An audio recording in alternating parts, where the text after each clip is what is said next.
আছে 15 মাস আমার মেয়েটার বয়স। যদি কেউ আমার দায়িত্ব নেয় আমার বাচ্চা সহকারে, তাহলে তাকে আমি জীবন সঙ্গিনী করব। আচ্ছা আচ্ছা, তো এর আগে যে প্রতিবেদন আসছিলেন কেউ দায়িত্ব নেয় নাই? না না, কেউ এরকম কোনো দায়িত্ব নেয় না।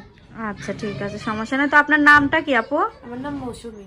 আপনার দেশের বাড়ি কোথায়? আমার দেশের বাড়ি কুমিল্লা দাউদকান্দিতে।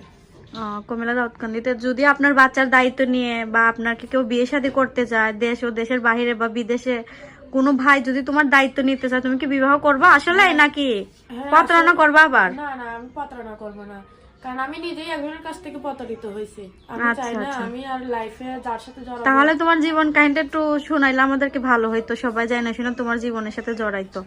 কিভাবে ডিভোর্স হলো ভাইয়ের সাথে? ডিভোর্স হয়েছে, মানে টাকা পয়সা চাইতো, দিতে পারতাম না, মারধর করতো, এমনকি বাবা মারও এরকম কোনো আর্থিক সহযোগিতা নাই।